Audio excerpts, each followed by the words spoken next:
Bonjour et bienvenue pour cette présentation de jeu et je voudrais qu'il y ait une petite interactivité entre nous comme ça a été le cas pour le Pastoral Tarot.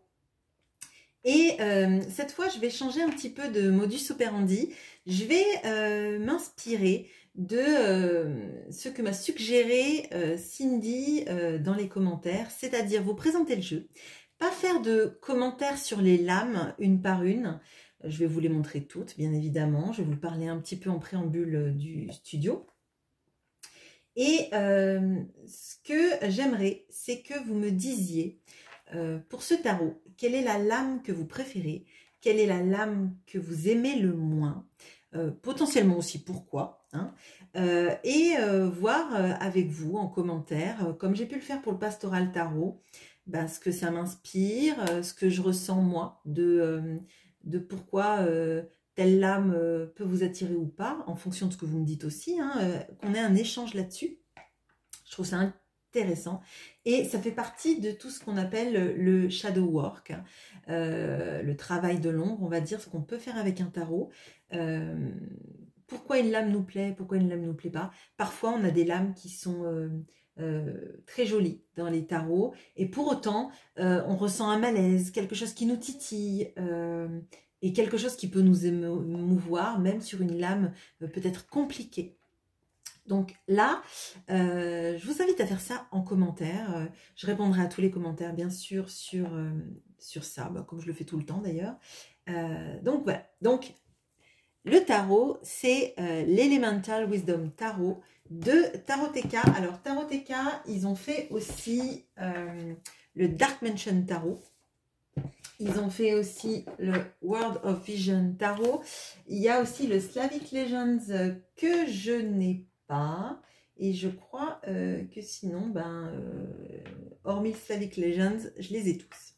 C'est un studio qui est basé en Pologne et qui fait pour moi des tarots de grande qualité avec des imageries différentes et pour moi très attirantes. Ça me parle beaucoup.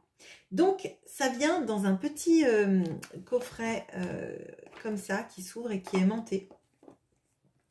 Derrière, on a un petit mot qui nous parle donc des graphistes, qui nous parle de pourquoi ces cartes ont été faites comme ça. Et on va les regarder tout de suite. Allez, je sors. Donc à l'intérieur, vous voyez, on a un petit coffret comme ça, avec le logo de Taroteka en fond, là. Le nom. Alors, j'ai pris on m'a offert, c'est plutôt ça, le contenu un peu satiné, comme celui du Dark Mansion Tarot. Donc, on a toujours une petite carte avec ce qui sort chez eux. Donc, ça, c'est le World of Vision Tarot, c'est la lune de celui-là. Et là, c'est le Slavic Legends. Donc, je ne vous dirai pas quelle carte c'est, parce que je ne le sais pas, je n'ai pas le tarot. Ça peut être potentiellement, je sais pas, la mort. Je ne peux pas vous dire, je ne sais pas. Mais il est très intéressant, surtout pour toutes les personnes qui sont attirées par les mythologies slaves. Bon, alors, donc vous voyez le dos, c'est celui-ci. Le toucher, les tranches sont noires. Le toucher est un toucher un peu velours. Alors, hop. Je vais d'abord vous présenter les arcanes majeures. Alors, je ne fais pas de commentaires, hein. Je vous laisse avoir vos ressentis. Donc, on a, je vous décris juste les cartes, enfin, juste le nom de la carte. Alors, on a le mat.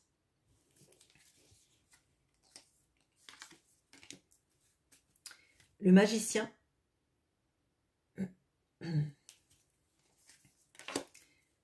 La grande prêtresse ou la papesse.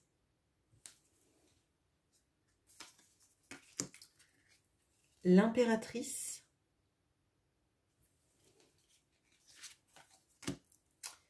L'empereur.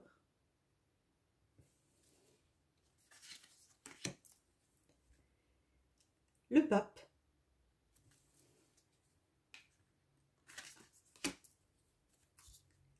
les amoureux,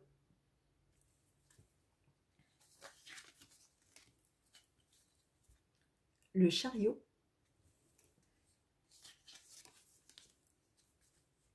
la force, l'ermite, la roue de la fortune,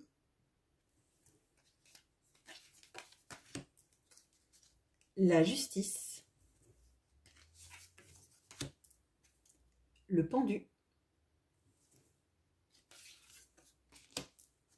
la mort,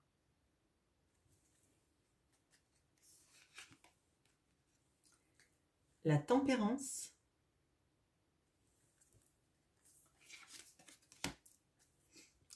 le diable,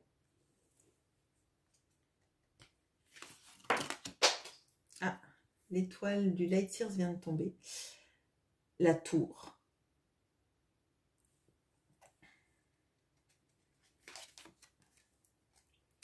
l'étoile,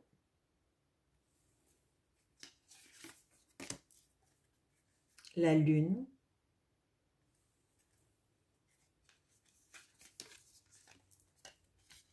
le soleil,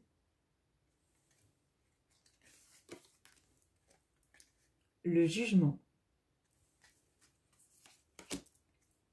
et le monde. On va passer aux arcanes mineurs.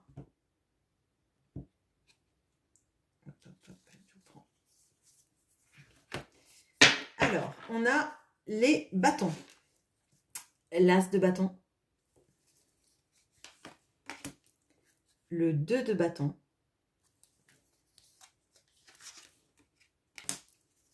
le 3 de bâton, le 4 de bâton, le 5 de bâton, le 6 de bâton, le 7 de bâton,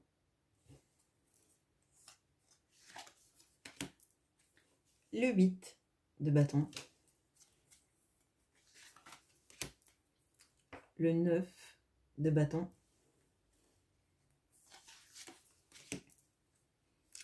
le 10 de bâton, le valet de bâton, le cavalier de bâton, la reine de bâton et le roi de bâton. On passe aux coupes.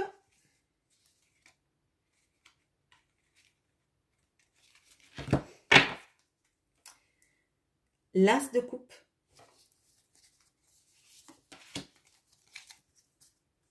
le 2 de coupe, le 3 de coupe, le 4 de coupe,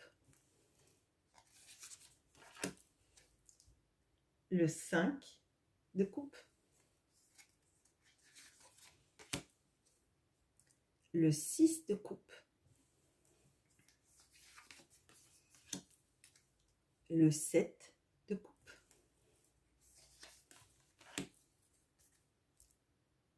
le 8 de coupe,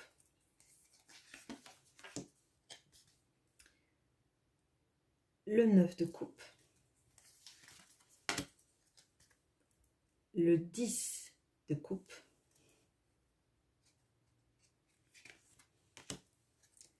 le valet de coupe,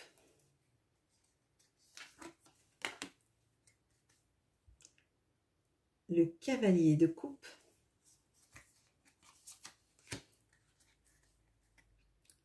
la reine de coupe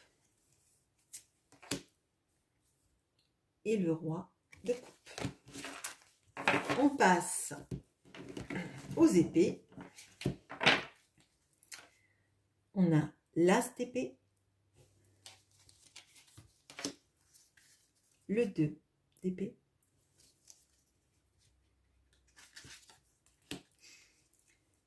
le 3 d'épée,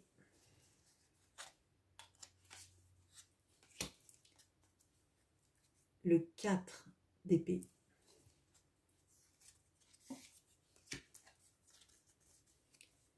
le 5 d'épée, le 6 d'épée,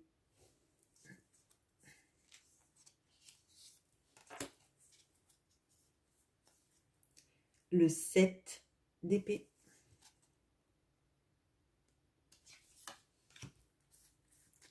le 8 d'épée, le 9 d'épée, le 10 d'épée,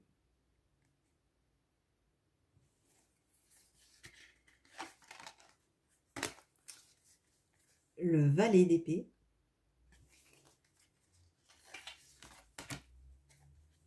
le cavalier d'épée, la reine d'épée, le roi d'épée. Et on passe au denier, l'as de denier, le 2 de denier, le 3 de denier, le 4 de denier,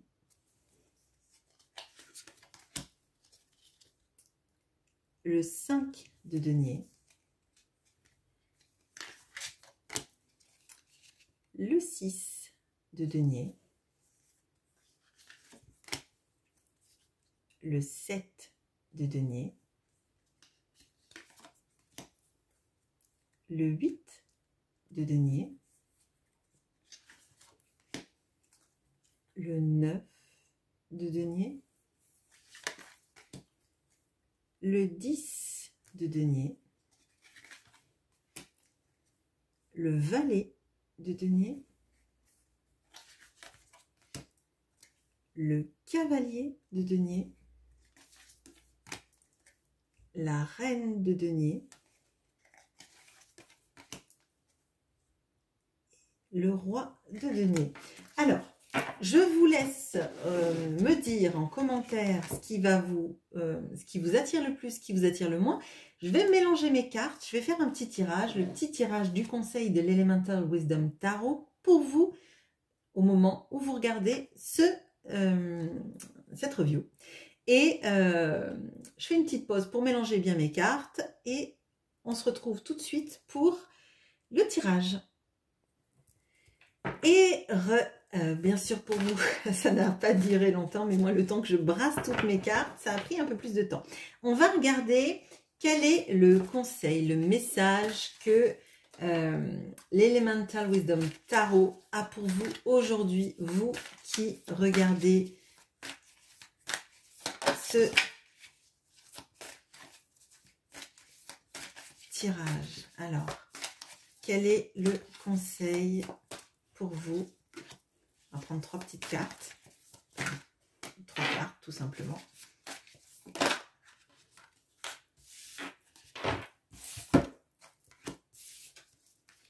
Oh, alors on a 3... on a 3 personnages de cour. Alors, on a le valet d'épée, le valet de bâton et on a la reine de coupe. Alors, ce que je ressens là, c'est une certaine ambivalence qui peut se trouver en vous entre plusieurs sphères de votre personnalité. Alors, je dirais qu'à l'intérieur, là, au plus profond de vous, il y a la reine de coupe. La reine de coupe, donc c'est la personne aimante, c'est celle qui a une très grande empathie, qui laisserait facilement je dirais, son cœur à découvert parce que elle n'a pas peur de ses sentiments, elle n'a pas peur de qui elle est, elle n'a pas peur de ressentir des émotions. Mais j'ai l'impression que elle est au fond et elle est défendue par deux parties de vous-même. Elle est défendue par le valet d'épée. Le valet d'épée, c'est la partie en vous mentale qui cherche à comprendre, à savoir. C'est quelqu'un qui se forme, mais c'est quelqu'un surtout qui va protéger la partie en vous qui se laisserait facilement aller aux émotions, qui va la défendre en passant par le crible du mental, par le crible de tout ce qui est, je vais décortiquer tout ce qui se passe, tout ce qu'on me dit, tout ce qui existe, pour être sûr que si j'ouvre mon cœur, il ne soit pas blessé. Hein. Alors, c'est pas forcément sentimental, hein, même si ça peut nous l'indiquer. Ça peut aussi être par rapport à des relations amicales, ça peut être aussi par rapport à des relations dans le travail. Par exemple, la reine de coupe, c'est la personne qui va être de bons conseils, qui va écouter les autres. Alors, ça peut être dans votre domaine professionnel, hein, le fait que vous soyez peut-être une professionnelle très empathique, bien dans l'ouverture aux autres. Hein. Ça peut être aussi la collègue de bureau à qui tout le monde raconte ses malheurs. Et en l'occurrence, ça serait vous, d'accord ? Et là, j'ai l'impression qu'en fait, il y a ce valet d'épée qui vous dit « Ok, alors c'est bien, tout le monde va te voir pour te parler de ses problèmes. En amour, c'est pareil, ton cœur, il est apte à l'amour, il a envie d'une relation amoureuse, il a envie de s'ouvrir.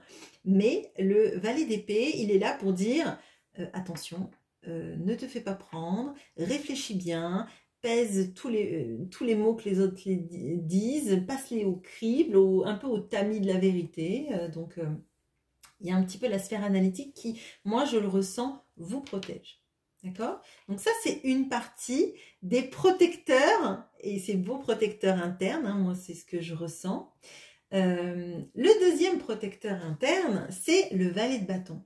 Le valet de bâton, lui, il veut de l'action, il veut de la passion, il veut beaucoup de choses et j'ai l'impression que quand ça bouge pas, ça lui plaît pas. Hein. Donc, pour moi, là, vos deux protecteurs internes, on va dire, là, c'est un petit peu, elle serait comme ça un petit peu, hein, la reine de coupe, votre cœur, votre émotion, votre créativité, c'est défendu par le mental et par celui qui veut que les choses se passent, qui est de la fougue, qui est de la passion, qui est de l'action. Et s'il n'y a pas de fougue, pas de passion, pas d'action, on ne s'approche pas du cœur de la reine de coupe comme ça. On ne s'approche pas de vous pour rentrer dans votre cœur si on ne passe pas les deux portiques. Hein. S'il n'y a pas de la passion et en même temps, s'il n'y a pas votre mental qui vous dit « Ok, c'est bon, cette personne ne ment pas, elle vient auprès de vous. » Donc, je le répète, ça peut être par rapport à votre sphère sentimentale, ça peut être aussi dans toute votre sphère relationnelle.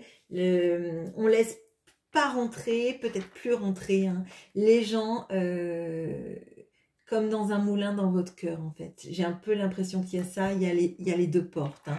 Il y a la passion, l'envie de faire des choses. On ne vient pas vous voir s'il n'y a pas derrière des vraies actions. Et on ne vient pas vous voir si c'est pour vous mentir. Là, on a les deux portiers là. Et je pense que vous avez dû bien souffrir pour mettre en place ces choses-là. Alors, c'est pas des repousseurs d'amour. Hein. C'est juste pour moi des protections. Et pareil dans vos relations amicales et dans vos relations professionnelles. On ne s'engage pas auprès de n'importe qui. Si on se met en collaboration, c'est avec quelqu'un qui match au niveau mental et quelqu'un qui est prêt à faire des actions. Quelqu'un qui ne va pas être que dans le blabla. Là, vraiment, pour le coup, le blabla, ça ne vous intéresse pas. En tout cas, au moment où je tire cela, c'est soit il y a des vraies actions et auquel cas on s'engage, soit on s'engage parce que vous avez l'impression que cette personne ne ment pas, que vous l'avez bien observé, que vous avez bien observé toutes les réactions et que vous vous ferez vous ne vous ferez pas prendre au jeu.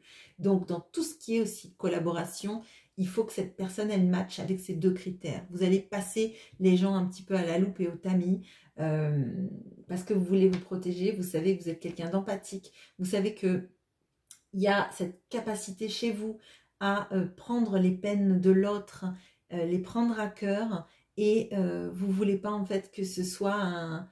J'ai les portes de saloon là, j'ai vraiment ça, les portes de saloon battantes où tout le monde peut rentrer comme ça, vous ne voulez plus de ça. Hein. Faut montrer patte blanche, mais il faut cadrer maintenant avec votre nouveau système de protection pour rentrer dans votre sphère personnelle. Voilà ce petit tirage. Je vous invite à me dire quelles sont les lames que vous aimez et quelles sont les lames que vous n'aimez pas.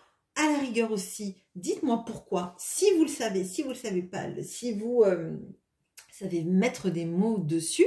Ben, je vous dirai ce que j'en pense, je vous dirai quel est mon ressenti aussi par rapport à ces lames que vous avez choisies. Peut-être que ça matchera, peut-être que ça matchera pas, mais ce sera intéressant de confronter nos points de vue en tout état de cause. Voilà, je vous souhaite une très bonne journée, à bientôt.